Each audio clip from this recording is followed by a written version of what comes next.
Hi, everybody. I'd like to welcome you all here today. Good morning and good afternoon for those who are. I'd like to welcome everybody to our third quarter event, a live Q&A session with the incredible Manisha Thakor. My name is Ariel Batoni, and I am a co-founder of CWIM. And we are very thrilled to have you all with us today because it will be a very special conversation. Before we begin, I would like to extend a very special thank you to our host, CFA Society Dallas-Fort Worth, for their collaboration and support in making this event possible. We could not do it without you. So it's my pleasure to introduce Lauren Minch, the CEO of CFA Society Dallas-Fort Worth, who will share a few welcome remarks. Yes, thank you, Ariel. I'm super excited to be here today. I think this is going to be just a great webinar as we hear from, Manisha Thakor. She recently authored the book, The MoneyZen, The Secret to Finding Your Enough. So I think this is going to be great to hear from her. I am Lauren Minch. I'm the CEO of the CFA Society of Dallas-Fort Worth. We have over 1,700 members. We are the 8th largest society in the U.S., and Dallas-Fort Worth is now the second largest financial services region in the United States. So I truly excited to be in this area, excited in my new role. I started as CEO about a year ago, June 1st, 2003 is when I started.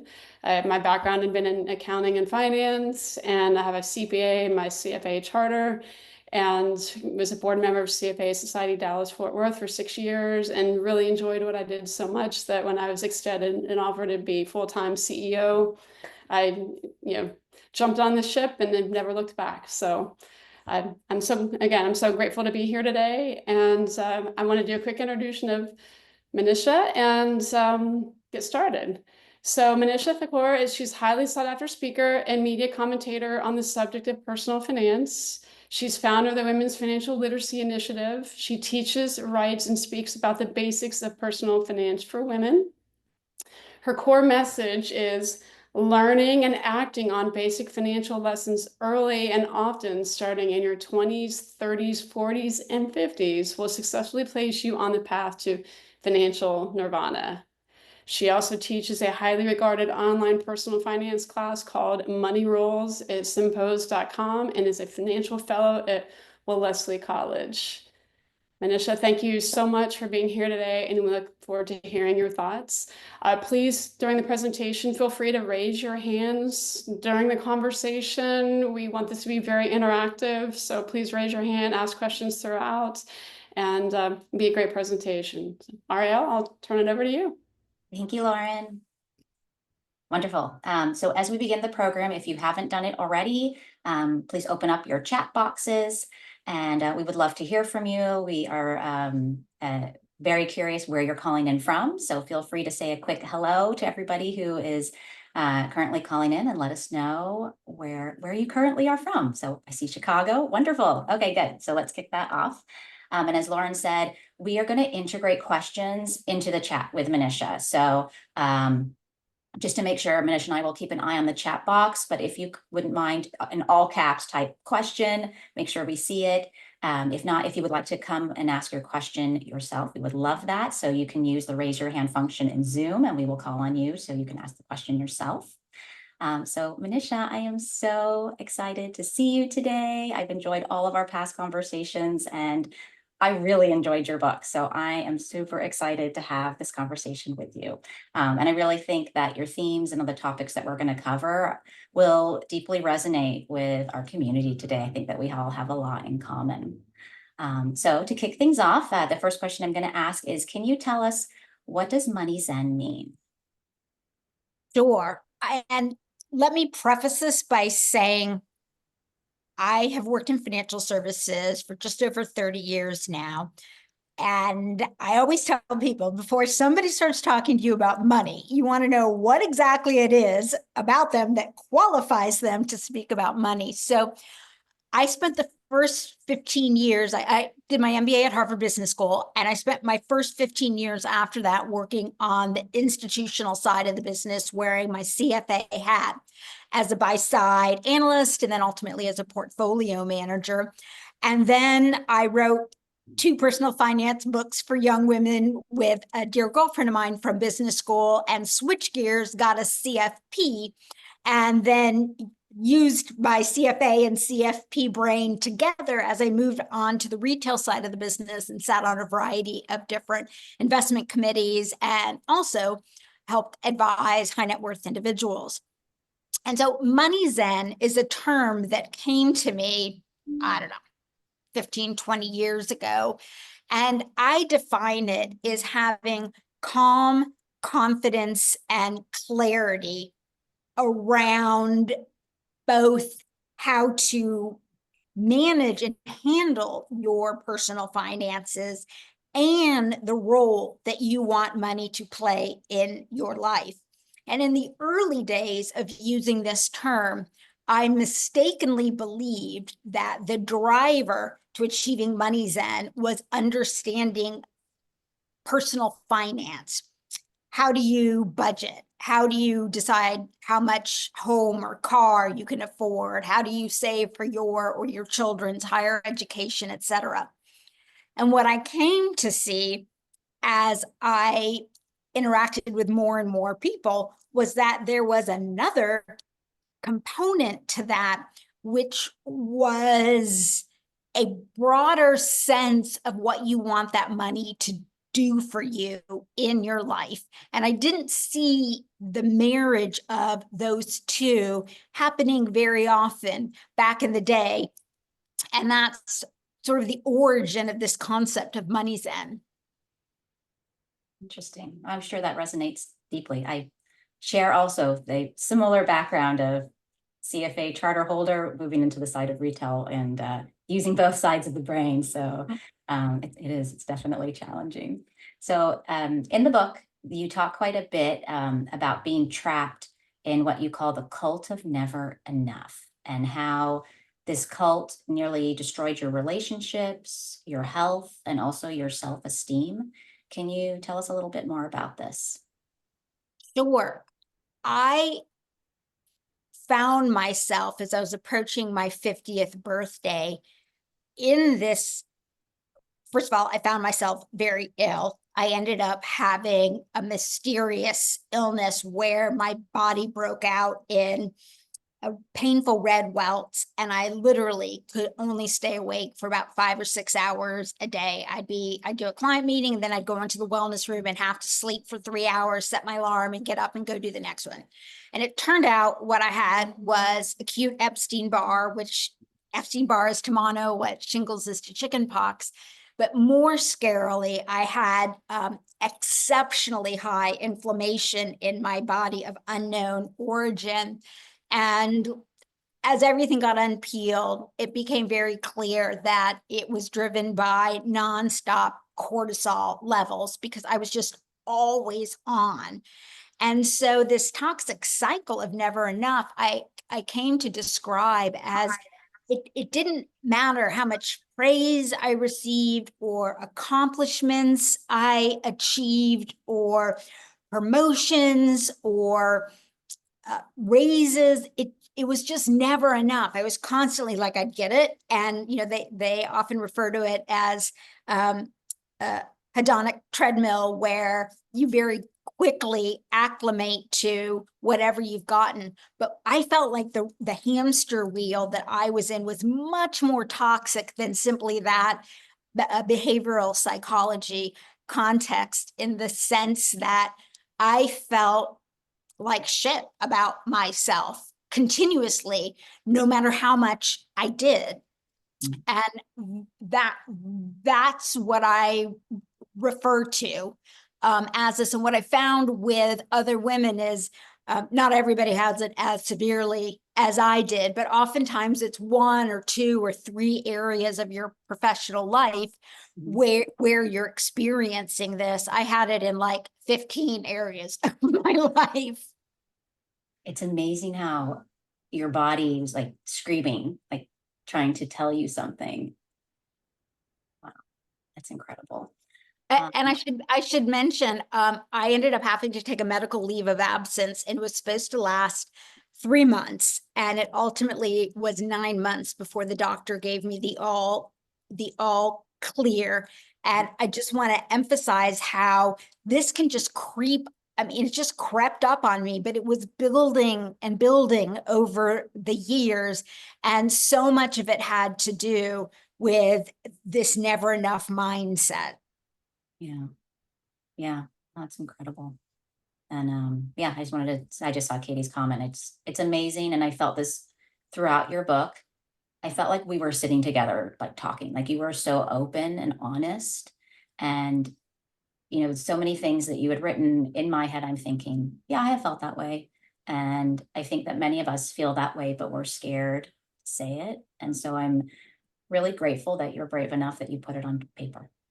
Well, and I should also answer the relationship piece of that question, because I had two elements of that. I'm divorced. And when I look back at my marriage, it is so clear to me that, well, and my ex has told me, I was not present physically, because I mean, you name a meeting, I was happy to take it because I wanted to bring in and maintain as much business as possible. But even when I was home, my brain was on work all the time, to the point that my ex was, amongst other things, a devotee of off-road motorcycling. And so I rode on the back of his bike through 36 different countries, and I don't remember any of them because the whole time I had business audiobooks in my ears. So that's how wrapped up. And finally, he just wanted somebody to be present with him. And the other piece of the relationships, I have almost no relationship with my friends from college. They've all given up on me. I have a few relationships from folks in business school who have had similar issues, and they understand that we may not talk for a while. But what really struck me when I was sick was when holiday time rolled around, literally the only holiday cards I got were from people I paid to do services for me, like the woman who cleaned my house. And that made me realize how stark my life had become from a relationship standpoint. Interesting. That's very telling. Yeah. Wow. Okay. That's wonderful. Thank you so much for sharing that. And JJ, I just saw you pop up. Hi. JJ lived in Santa Fe when I was in the midst of this and getting my divorce. Yes, if you see anyone else, please say hi. All right, so moving on. Next question. You've written 2 books on personal finance that have helped so many people overcome money problems. But this book is not that, it's different. And I think it says it also in your introduction. It's addressing money worries. Tell us what's the difference. The first 2 books I wrote were for women in their 20s and 30s, because what I felt like is if I can help you do the right things financially in those 2 decades, I can turbocharge your life, and it's way easier than you wait until you're in your 50s and 60s. And I'm trying to help you. I often say it's like sunscreen. If you use it in your 20s and 30s, you don't look any different than your friends. By the time you're in your 50s and 60s, it's pretty clear who used sunscreen, who didn't, and it's expensive and painful to try and make up for that time. But what I came to realize, as I said in the very first question I answered around MoneyZen, was that those kinds of books that teach you the basic core elements of good financial wellness, they are solving factual problems. How do I raise my credit score? How do I pay off my student loan debt? What kind of insurance do I need? Those questions have factual answers. Money worries are much more nebulous. I mean, I've met people, I have a personal friend who sold a company to a Fortune 500 company, and after taxes received $50 million. She lives very simply and is still terrified that she doesn't have enough. And there are deep-seated reasons behind that. And so money worries are answered with emotional exploration and discussions and insights and actions. Would you say that is it with the bag lady syndrome, would that be something that we would, label? I literally, in over 3 decades, can't remember the last time I encountered a woman that didn't have some degree of bag lady syndrome. And people roll their eyes when I say that. Men roll their eyes when I say that, particularly when I'm with a group like this of extremely successful women. Right. And they're like, oh, how can that be? And there are a lot of different societal factors around why women have so frequently felt this feeling, and that's a whole nother book in and of itself. But I will say that that's one of the #1 money worries that I see people struggling with. Other examples include I'm coupling up with a new person and we're merging finances or merging lives.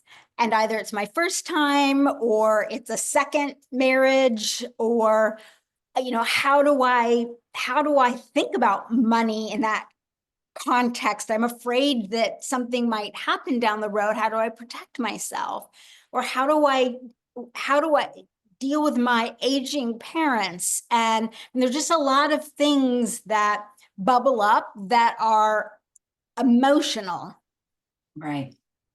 Before I go to the next question, Christina asked, define bag lady syndrome. Yeah. So this bag lady syndrome is this feeling that you will run out of money before you run out of time. And the interesting thing about it is and this gets to the core of what enough is, but it's slightly different in the sense that amongst financial professionals, what I see is people can run a Monte Carlo and they can literally mathematically see that if inflation is this, and I have that asset allocation, and my money grows in line with historical long run trends, at the point of retirement, this is how much I will be able to spend. If I continue to spend that, this is how long I will have to live without running out of money. I meet women who run their Monte Carlos and literally, like, they can run out to 110 at their current level of spending. And most people's spending drops precipitously from 70 onwards. So they see mathematically they're not going to run out of money. And still there's this terror, and it's very visceral, that I'm going to run out of money before I run out of years. Right. Yeah. Yeah. Okay, so moving on, the next question. The subtitle of your book is The Secret to Finding Your Enough. Can you tell us what the secret is? Yes. So it's a 2-part answer. And I wrote about this whole thing because I didn't know what enough looked like for me. And I wanted to try and figure it out, not just enough money, but enough professional success, and enough personal achievement in other realms of my life. And I wanted to understand what were the factors that led me to get trapped in this never enough cycle. And then I wanted to figure out how to get out of it. And so when the book came out last year, people wanted me over and over to give me 3 tips, give them 3 tips to figure out they're enough. And it's not that easy. It's a Rubik's Cube. But if I had to simplify it to an equation, and this equation comes from Arthur Brooks, who both writes for The Atlantic and teaches at Harvard, he says it's what you have in the numerator and what you want in the denominator. And it's the relationship between those two things and how you're defining what you have and how you are, what are the sources of things that you think you want, and really questioning both of those pieces of the equation. So mathematically, that is one way to get to your point of enough, when those two end up being pretty darn close to the same number. If you look at them on a scale of, say, 1 to 10. Interesting. Do you think that people should take more time to think about what they have? Do you think people spend more time percentage-wise on what they want versus what they already have achieved? Absolutely. I mean, we always compare up the pyramid. We rarely look down the pyramid. Mhm. And from a professional standpoint, my partner Jay, who I've been with for a number of years now, and who has such a wonderful attitude because he works to live. He doesn't live to work. And so he just has a much more balanced outlook on life. Uh-huh. And his philosophy has always been kind of this notion of be the kind of person that you want to be. That'll lead you to have, well, that'll lead you to do what you need to do to be the kind of person you want to be, and that will lead you to have whatever it is you're meant to have. Whereas most of us have the mindset of, I need to do this to have that, and then I will be happy. Right. And so that's kind of the overarching way I think about this. Yeah. No, I like that perspective. Before I go to the next question, one came in. I don't know the answer to this, from Sarah. Do men experience bag person syndrome? Have you ever seen this? Oh, definitely. I mean, in fact, in my own family, I have 2 cousins. One is a doctor and her husband is a doctor. The other one works for a biotech company, and her husband is a PhD and a research professor. Both husbands from their childhood, from various different issues, have bagman syndrome. And they are exceptionally frugal because they're really worried about it. So it's, when I said it's complex, why so many women have it, but there absolutely are plenty of men that have it too, as well. And what I find in both is that there are personal and societal reasons that lead to it. I believe the reason there are more women is that we have both the personal and the societal factor, whereas men tend to have more of the personal reasons driving it. Very interesting. Okay, so next question. You used to believe that your self-worth was defined by your net worth. I think that's very common. These days, you've replaced that belief with a positive new framework that you developed, which is financial health plus emotional health. Can you walk us through this, please? So what's interesting is the equation is so hard to remember because I kept screwing it up. It's actually financial health plus emotional wealth, because we are encouraged to think about emotional health. Sorry, I'm falling off my chair here. So financial health, emotional wealth. And I'm just going to caveat this by saying this will probably be my longest answer. So don't worry that I'm going to repeat or talk this much going forward, but there are 2 components to this. Many of you may remember there was a study that came out 10, 15 years ago that said $75,000 is the maximum income that you need for an individual person in order to feel completely happy. And any income above and beyond that won't increase your happiness.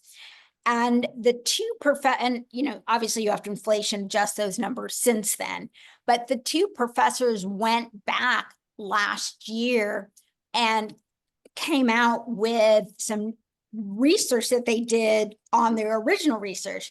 And what they found was that statement was not true. And the reason it was not true was not because that number was too low. It was because everybody has a different number depending on where they live geographically and, what their personal circumstances are in terms of everything from having kids to student loans to aging parents, et cetera, et cetera. But there is a number for each of us that is true. And the reason why more money beyond that number will not increase our happiness is because if you lack a foundation of, they call it emotional well-being, I call it emotional wealth. If you lack that, more money won't increase your life satisfaction.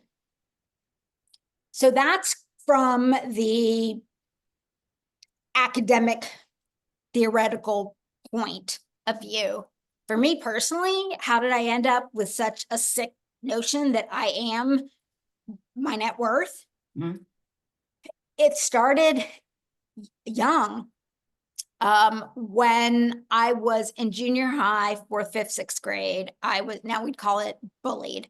I grew up in a small town in Indiana. I'm mixed race, and young Indian girls, not all, but a fair amount of them, start to develop hair on their upper lip as they head into puberty. And I was also chubby, and I had, just like a lot of people do at that age, Coke bottle glasses, braces. I also had a skin condition called psoriasis on my scalp was constantly flaking. So I looked like a Head and Shoulders shampoo commercial, and I had patches on my elbows and knees. And the kids were the cool girls were really mean to me back then. To the point, it was like the movie Mean Girls. I can remember going into the gym for lunch and the cool girls spreading out their trays in the cafeteria, so there wasn't room for me to sit down. And it got to the point that I ultimately ended up lying. My parents both work, but my mom was a teacher, so she was home when I got home, so I didn't have a key to the house. So I lied and said I was going home for my mom's Thakor taco salad. And I went home and I sat under the picnic table for lunch. I just sat there because it was too painful to be in school. And I remember on a parents' visit, the person I had to check out with, the principal's assistant, said, "Oh, I hear you make the best taco salad." I remember my mom being like, "Huh?" Like, moved her along. But what happened was I was and they used to call me mustache mouth and thunder thighs and cow butt. Those were like the 3 names, and it was very popular to call me those names. So what I found was that I wasn't popular, but I was really good in academics. And so how do you get praise from your, when you're in that world? Well, you get good grades, and those good grades bring you praise. And then you move into the work world, and how do you get accolades and recognition and praise? Well, it's through money. And so a coping mechanism focusing on my academics that did help protect me at a young age became a runaway trait as I moved into the workplace. And I'm sure it didn't help that I was working in financial services, where the currency of our product, or that it is literally money. And so that is how I ended up. And I can remember over and over again coming home in my 20s to visit my parents for Christmas. And so that's bonus time. And I remember getting in the car every single time when they'd pick me up at the airport. And I couldn't wait to tell my parents what my bonus was and what that made my net worth.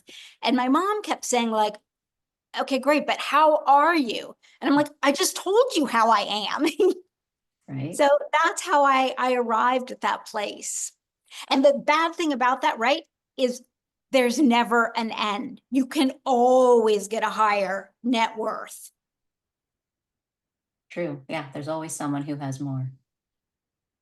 Always. So there's a few comments kind of coming in the chat that I was looking at as you were. One, just thank you for sharing and being so vulnerable, because I think we've all had those moments that are, I think also it's we can talk about it more about, small T traumas that you bring Yes. up in the book. And those definitely seem like those to me. And I think that, many of us can relate and,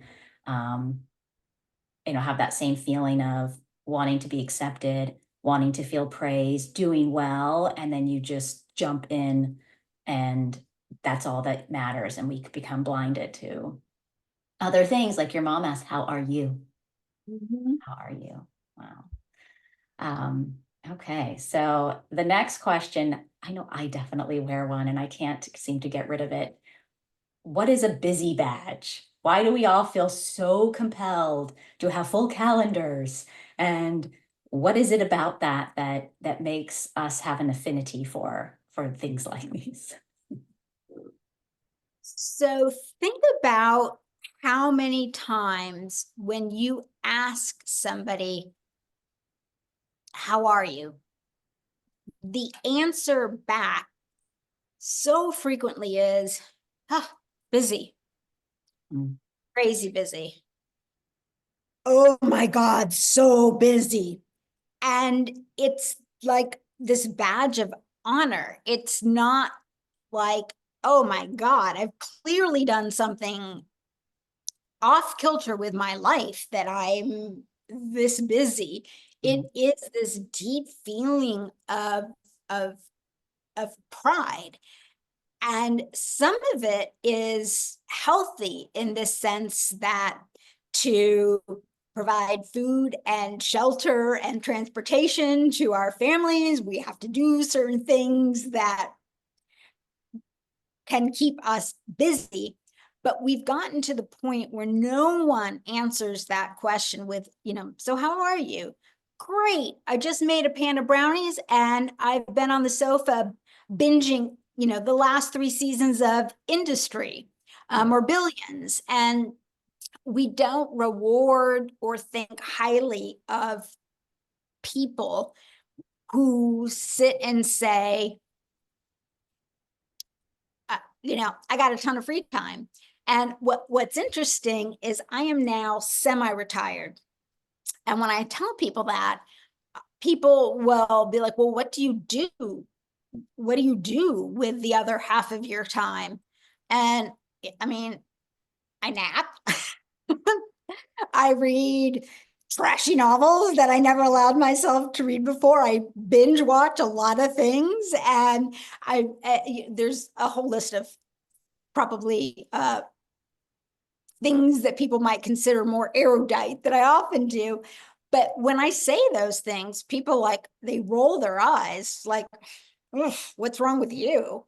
And so we have just come to idolize busyness and have severely negative judgment for rest, play, time off, being a human being, not a human doing. Right. Yes. And actually, I was just at a conference the last 2 days, and someone said to me, I find it really hard to rest. Isn't Yeah. that weird? Yeah. And I did too. I mean, it wasn't until I literally had that 9-month period of forced bed rest Yeah. that I think I had ever rested since probably the age of 10. Yeah. Oh, it's a real wake up call. Yeah, because even on vacations, I mean, it's stressful to get ready for the vacation. Then it can be stressful to be on vacation because you're trying to figure out how much to be in touch with the office and not. And then it's Right. stressful when you come back because all this stuff is piled up. Right. You need a day to recover from your vacation. Or another vacation, Yes. like a real one.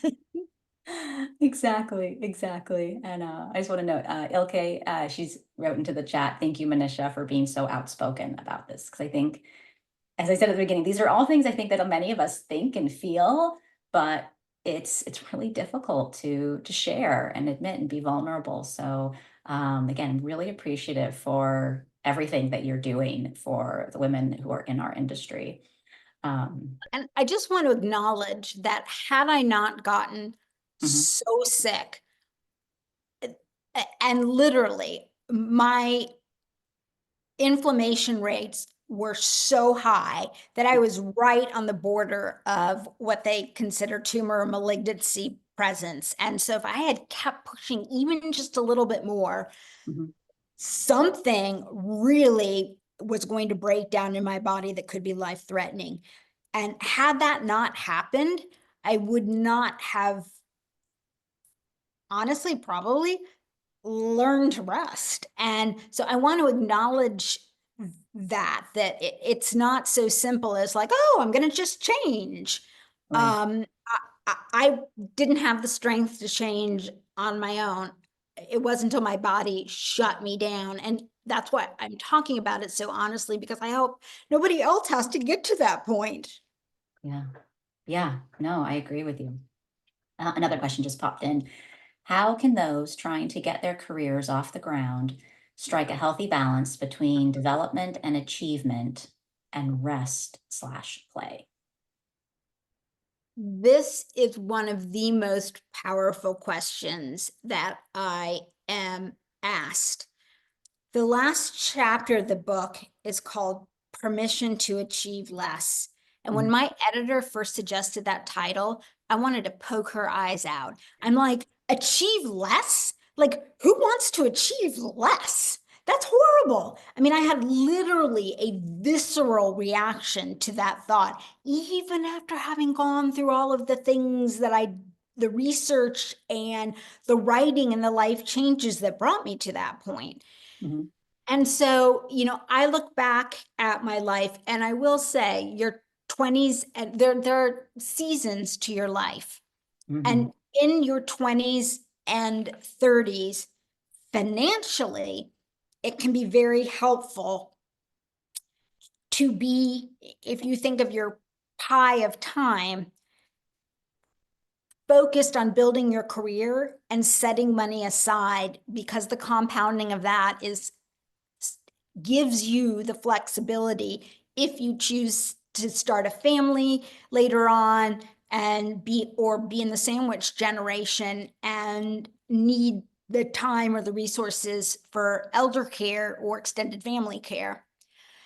Now, that's not the only way to do it. I know other women who chose to do the reverse, have their family early on, and then focus on work from that point forward. So either can work, but there is a season where you got to work.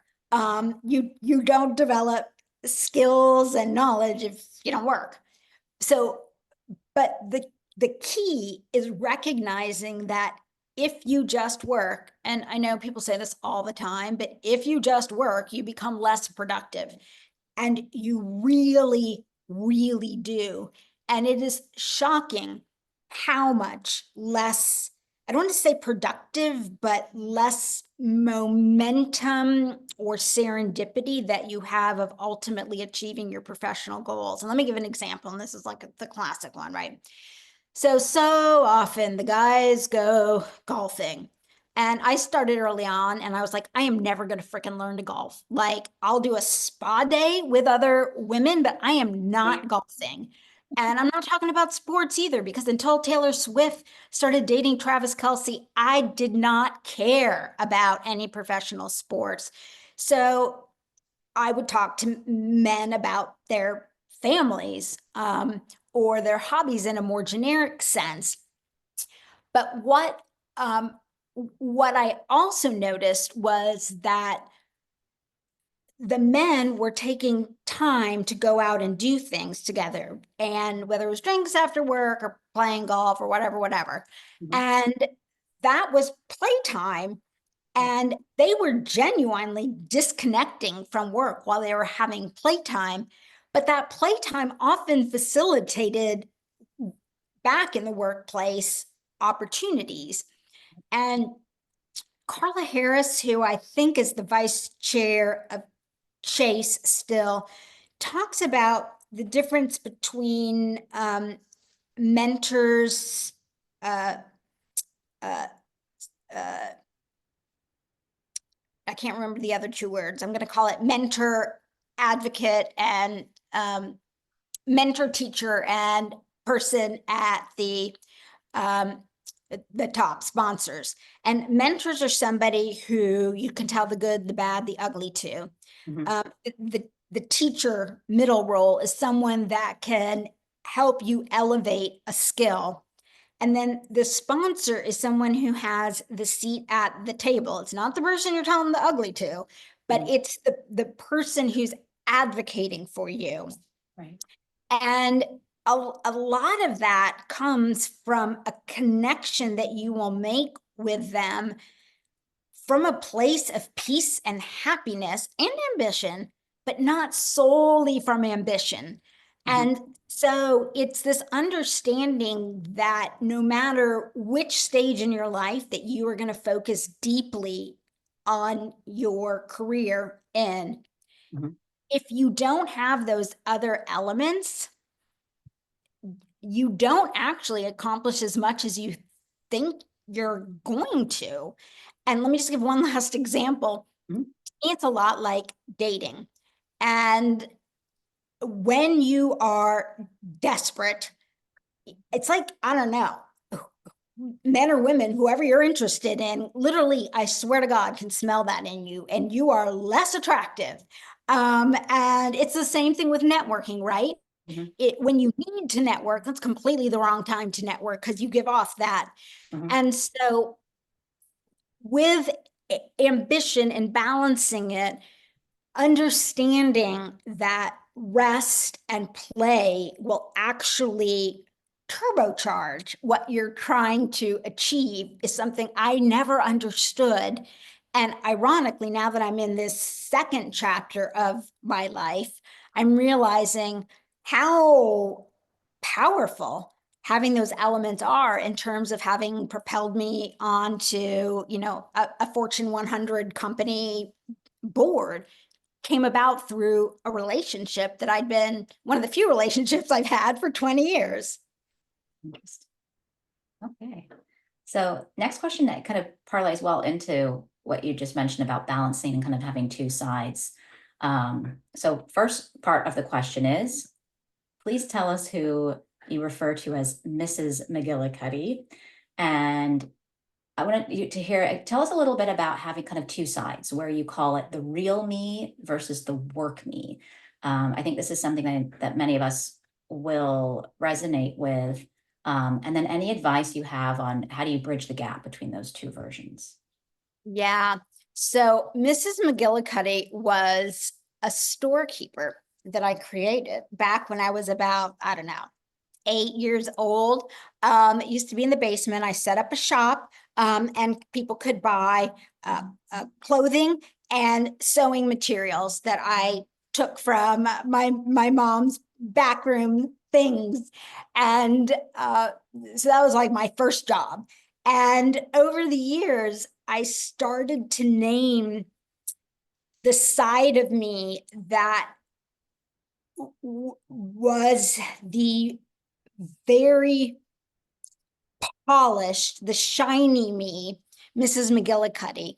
And she was the person who wore her hair back in a tight bun and predominantly, again, I started in the industry in the early 90s when there wasn't as much acceptance of color in clothing. So I wore like all black, all navy suits all the time. And when I was in Mrs. McGillicuddy mode, it was not just that I was trying to dress the part.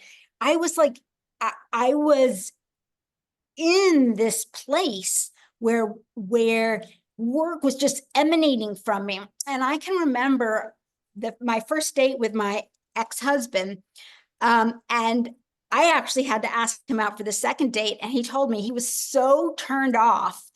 I had just come from a presentation. I'd given an hour speech, and I was so wound up. And he just found that so unattractive. And that was the Mrs. McGillicuddy part of me. And my partner, Jay, I was doing a video shoot, and we were for a financial literacy initiative, and we were doing the video shoot in our home. And I remember barking at, well, I don't remember barking at Jay.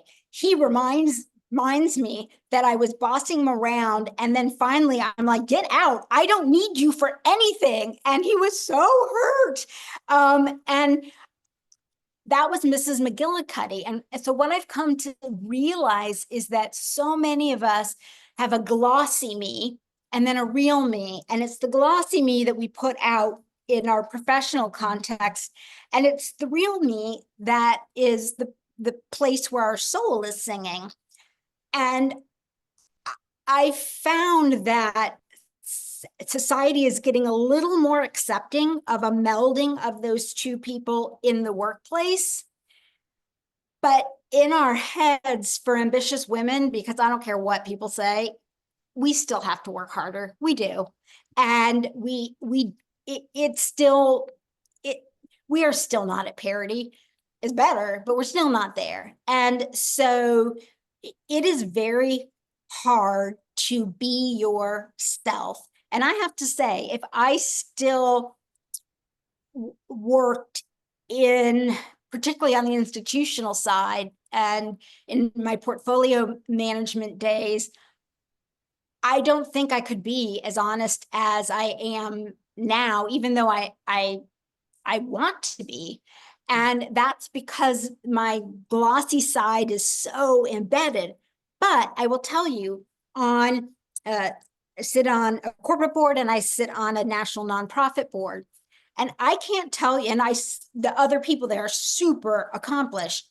And I can't tell you how many of them have come up to me and been like, you are so refreshing. Like, you just say whatever. And it's like, once you unleash that, it is so delightful because your two personalities meld. I ask very smart questions. I'm very prepared, but I'm also just like this. And it took me a long time to get there, so I don't want to make it sound like it's easy. I think the best thing that I can tell you is 95% of people in the corporate world have a glossy and a real self. And the closer you can move those two together, the happier you will be. But what I want you to know is if you're struggling with that, you're so not alone.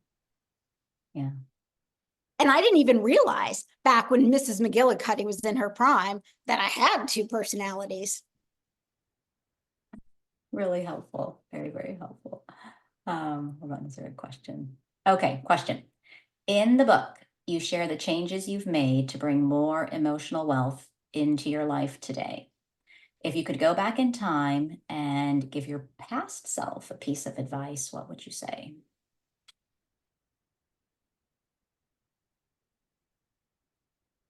I have a friend who, I guess today we would call her a life coach. She's now in her mid 70s. Back then it wasn't called a life coach. She was an author, and one of her books was called I Used to Have a Handle on Life and It Broke. So she has some pithy phrases, but one thing she taught me was a phrase, a mantra: connection creates balance. And I wish I had known that as a younger person. And connection can be defined in so many ways. Connection to your own health, connection to your family, connection to causes bigger than yourself, connection to your work and your intellectual interests. But having a variety of different connections, not just one, is what helps you have that truly joyous life. And in my younger self, I felt like you only could have one connection, because way back in my small t trauma experience, there was only one way out for me, or at least that's what it felt like. And again, it's called a runaway trait. I kept acting like that. And one thing I want to just say about small t traumas is, I will tell you, it wasn't until my 40s that I could talk about that without crying or tearing up. And intellectually, I'm like, WTF? Like, that happened in 5th and 6th grade. Like, why is that still, it's not like I thought about it all the time, but if somebody asked me to discuss it, and the point is, before our brains are fully formed at age 25, neural pathways are getting built. And so these small t traumas become part of those neural pathways. And I mean, obviously there are major capital T traumas, and those really can drive future behaviors. But I want people to be very gentle with themselves if it's a small t trauma, because often we think, what's wrong with me? This shouldn't be bothering me still. Yeah. Yeah. Lauren is raising her hand she's got a question. Yeah, I did have a question. So earlier when you were talking about like you just couldn't find a way to relax, and it took like that big health scare. Like for me, I try to go read a book and I get 2 pages in and I'm like, what did I just read? Because I'm always thinking about what else I should be doing. And I've even tried where I'm like, okay, I'll give myself this weekend, I'm going to give myself 2 hours. I'm just going to read a book and not think about anything. And every single time it's not successful. What other ways did you find that you use to help you deprogram your mind of like, it's okay to set some time aside for you to read and get your mind into something that could be interesting? Yeah, I had to practice and practice and practice, because I face planted in so many times. Like, I tried to write gratitude journals, just 5 minutes at night, 5 things I'm grateful for. I tried to meditate, just 10 minutes. I tried to get vitamin C for 5 minutes, step outside of the office building. And it was so hard to let go. So, I mean, if I had to say what ultimately flip the switch, it was that phrase, connection creates balance, and finding something, even if it was something tiny, to connect to.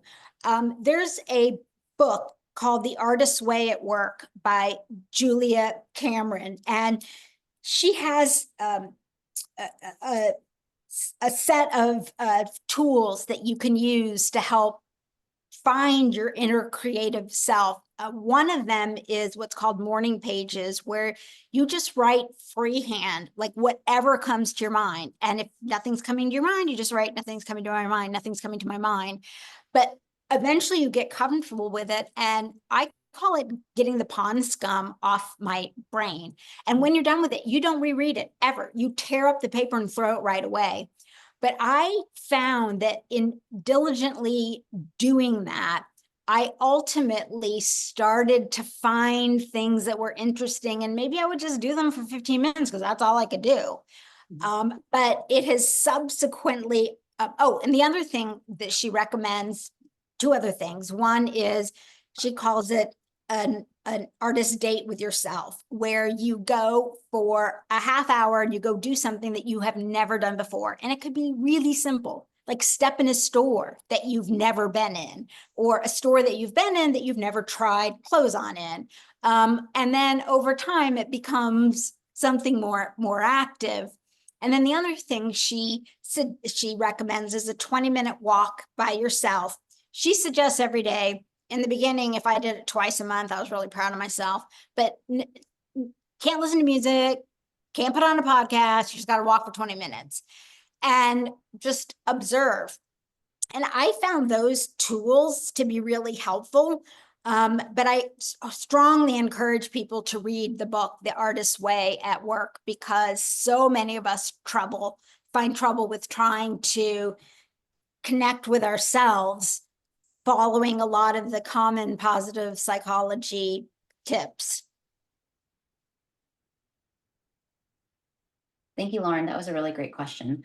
And I know we're kind of nearing the end of our time with Manisha, so I want to, maybe I can dovetail these last two questions together, Manisha. So you did talk a little bit about this at a previous comment to the question is, so at the end of the book, you talk about how achieving less, which was traumatic to call the chapter, can be a powerful path to a truly rich life. I'm wondering if in like kind of wrapping up with the last question, you can tell us more about that and also kind of just steps, like how, I know it's a tough thing to think about doing less. How is doing less doing more? And what are some tips, for some of us, how we can kind of start to get into that mindset?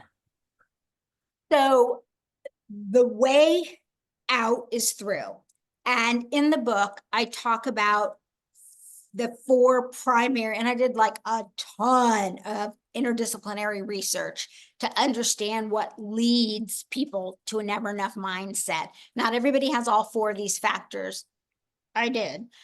The first one is small T trauma, understanding what that may have been for you. The second one is societal expectations about who you are as a person and how that is judged. The third one is fictional financial lifestyles, where we are constantly bombarded with images on TV, media, social media, of lifestyles that bear no resemblance to the incomes of the people who are portraying those lifestyles. And then the fourth one is something called workism, where we've shifted. Derek Thompson of The Atlantic writes a lot about this, where we've shifted to literally worshiping at the altar of workism, as opposed to decades ago, where we strove to be what's called competent, meeting our needs, but having these other robust elements. So understanding those 4 pieces is a very big part of, that is the part of getting you ready for the answer. And the answer is to shift then whatever toxic message you have, self-worth equals. My case, it was net worth. My yoga instructor told me hers was self-worth equals number of people in my classes. Academic friend of mine told me her self-worth was how many times her journal articles were cited by other journal articles. So one way to then, well, not one way, what I am arguing is the way to unwind that is to replace self-worth equals with happiness, life satisfaction. I think is a better word than happiness, because happiness is fleeting for everyone. It goes up and down. Life satisfaction equals financial health plus emotional wealth. And the 2 tips that I will leave everyone with on what you can specifically do today, just to start lightly playing around with those 2 concepts. Financial health is, as CFAs, we know how important cash flow is, right? Cash is king for businesses. And so take a look at basically, for as long as you possibly can. A month is the target, but if you can't do it for a week. Write down everything you spend money on, literally pen and paper. There's a reason why it's tactile. And then at the end of the period, you're not adding anything up. You're looking at what you wrote and how much you spent money on, and just highlight anything you spent money on that didn't bring you joy. And those are places where you can start to rethink the have versus want relationship. Just real quickly, 2 examples. You don't drink, and there's a couple you go out with, and they are complete winophiles, and they always order a super expensive bottle of wine, and then you split the check, and you're just like, it's not fun. Or you take the kids to soccer practice. You hate driving them there. They hate the coach. eliminate that. No joy was eliminated, and funds can be redeployed. So doing a kind of a joy-based spending audit on yourself is one thing you can do on the financial health realm. On the emotional wealth realm, an exercise I love is to ask yourself, if I woke up tomorrow and I got $50 million after tax dropped on my head, and also a diagnosis that I was going to die in exactly 5 years, what would I start doing once the constraint of money is completely gone? And what would I stop doing? And that really can help you get going with the emotional wealth side of things. Wonderful. I know we're past the time, and I am very, very appreciative of your time and mindful of it, Manisha. As we just kind of wrap up, I just wanted to say such a big thank you. I'm going to send you a virtual hug because you are across the country from me. The best way for us to get in our community to get in contact with you is LinkedIn, your website. Is that, those are kind of two good spots?